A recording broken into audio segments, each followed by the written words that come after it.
बिस्मिल्लाहिर्रहमानिर्रहीम। शुरू अल्लाह के नाम से जो बड़ा मेहरबान निहायत रहम करने वाला है। अल्लाह पाक ने अपने बंदों की हिदायत के लिए दुनिया में हजारों नबी व रसूल भेजे। अलग अलग कौमों की तरफ अलग अलग जमानों में अलग अलग नबी तशरीफ लाए। उन नबियों को अल्लाह पाक ने एक खास कमाल अता फरमाया जिसे मोज़ेज़ा कहा जाता है। उन सभी नबियों रसूलों को देखकर या कहे उनकी हिदायतों और नसीहतों को सुनकर अलग अलग जमाने में काफी लोग ईमान लाएं और काफी लोग ऐसे भी थे जो मोज़ेज़ा देखकर भी ईमान न लाएं। ऐसे लोगों ने नबियों की करामातों उनके कमाल को जादू कहकर ठुकरा दिया। ऐसे लोगों ने एक खुदा को मानने से इनकार कर दिया और नबियों रसूलों की बताई नसीहतों को नहीं माना। ऐसे लोग आगे जाकर अल्लाह पाक की तरफ से तरह तरह की सजाओं और अजाब से मुब्तला किए गए। इसी तरह नबियों व रसूलों का सिलसिला बंद हो जाने के बाद अल्लाह पाक ने अपने जिन बंदों को इस्लाह व तबलीग की जिम्मेदारियां दी उन्हें वली कहा जाता है। अल्लाह ने अपने इन वलियों को भी कुछ खास ताकतें अता फरमाई जिन्हें करामात कहा जाता है। जरूरत पड़ने पर अल्लाह के इन नेक बंदों ने अल्लाह की बख्शी हुई इस ताकत का इस्तेमाल फरमाया। आपने दूर व नजदीक की सैकड़ों वलियों की करामातें देखी सुनी होगी। सुल्तानुल हिंद हजरत ख्वाजा गरीब नवाज रहमतुल्लाह अलैह की बहुत सी करामातें आपने सुनी होगी। आप अपने प्यारे रसूल के फरमान के मुताबिक तबलीग व इस्लाह के लिए हिंदुस्तान तशरीफ लाए और अजमेर को अपना तबलीग मरकज बनाया। अजमेर पहुंचते ही आप आराम करने के लिए जिस पेड़ के नीचे बैठे वहां उस वक्त के राजा के जानवर राजा के पले हुए ऊंट बैठा करते थे। राजा के सिपाहियों ने जब आपको बैठे देखा तो राजा के सिपाहियों ने आपसे कहा, यहाँ से उठ जाओ, यहाँ हमारे राजा के ऊंट बैठा करते हैं। आप हजरत ख्वाजा गरीब नवाज रहमतुल्लाह अलैह ने फरमाया, ऊंट तो कहीं और भी बैठ सकते हैं। ये सुनकर राजा के सिपाहियों ने आपको तेज आवाज में उठने को कहा। आप उसी वक्त वहां से उठ गए और चल दिए। अगले दिन एक अजीब सी वाकया हुआ। जब राजा के सिपाहियों ने बैठे ऊंट को अपनी जगह से उठाना चाहा तो ऊंट तमाम कोशिशों के बावजूद नहीं उठे। ये देखकर सिपाही दंग रह गए और सारी बात अपने राजा को बताई।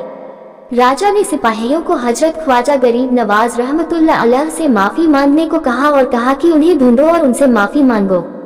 राजा के ऐसा कहते ही सिपाहियों ने आप हजरत ख्वाजा गरीब नवाज रहमतुल्लाह अलैह को ढूंढकर आपसे उनके किए बर्ताव की माफी मांगी।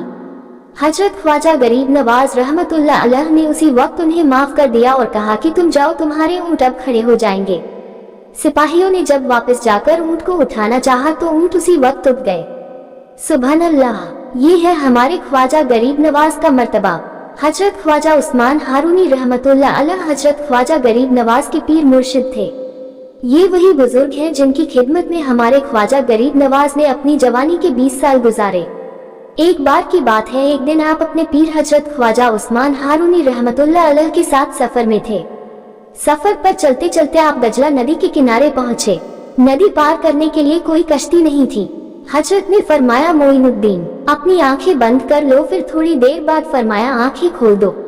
जब ख्वाजा गरीब नवाज ने अपनी आंखें खोली तो आप देखते हैं कि दोनों दजला नदी के पार पहुंच चुके हैं। आपने हजरत ख्वाजा उस्मान हारूनी रहमतुल्लाह अलैह से पूछा, हम दोनों नदी के पार कैसे आ गए? हजरत ने फरमाया, मैंने सिर्फ 5 मरतबा सूरह फातिहा पढ़ी थी, उसकी बरकत से अल्लाह पाक ने हम दोनों को खैरियत के साथ दरिया के पार पहुंचा दिया। यह मकाम और मर्तबा उन्हीं को नसीब होता है जो अपनी जिंदगी अल्लाह की मर्जी के मुताबिक ढाल लेते हैं और फिर उसी के हो जाते हैं। इसलिए अल्लाह पाक उनकी जबानों में ऐसी तासीर अता फरमा देता है कि वह जो कहते हैं वह हो जाता है। ये ताकत हर किसी को नहीं मिलती, यह सिर्फ अल्लाह के खास बंदों को दी जाती है। जिसने अपने आप को अल्लाह के हवाले कर दिया, समझो उसने अपनी जिंदगी में सब कुछ पा लिया। बहरहाल ऐसे कई वली और पीर पैगंबर की कहानियां हदीसों में मौजूद हैं जिनके कारनामे हैरान करने वाले हैं।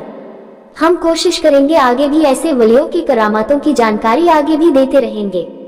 तब तक के लिए हमारे चैनल को सदकाए सवाब की नियत से सब्सक्राइब जरूर करें ताकि आने वाली हमारी बेस्ट हदीस पाक का नोटिफिकेशन आपके पास सबसे पहले पहुंच सके। हमें सपोर्ट करें और आपको इस हदीस पाक से थोड़ा भी इल्म हासिल हुआ हो तो लाइक करें, इसे औरों तक शेयर करें ताकि आपको भी इसका जवाब हासिल हो सके। कमेंट बॉक्स में सुभान अल्लाह जरूर लिखें। जज़ाकल्लाह खैर।